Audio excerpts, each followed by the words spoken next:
Well, I think investors generally are looking for the most efficient risk allocation and are not looking to take risks that they can't control.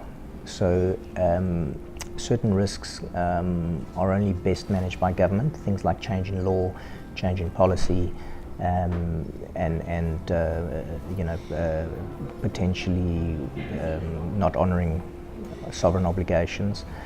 Investors also not looking to take fuel supply risk. Investors will look to the fuel supplier to take some risk and try and mitigate other risks through other fuel supply risks through other methods, like multiple sources of supply. So generally the concept would be that if it's a risk they can't control, they would seek to try and mitigate it or get another party to control it. And the efficient risk allocation then effectively gets you the most efficient project and the lowest price.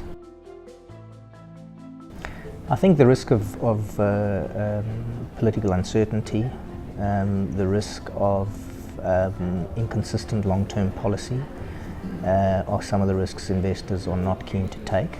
And then just inefficient risk allocation makes investors concerned, but ultimately leads to higher pricing.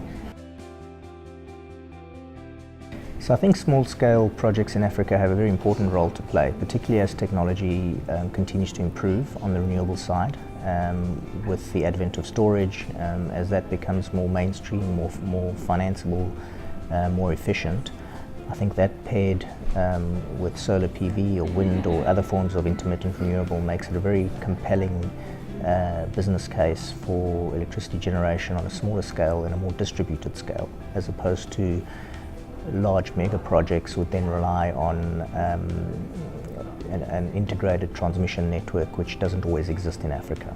You can actually avoid having to build significant and costly transmission infrastructure if you go with smaller projects and you distribute them around the country.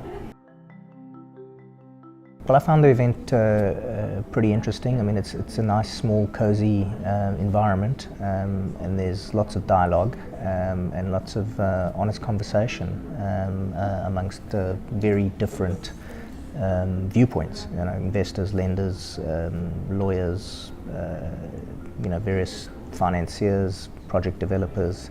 So it's been really interesting.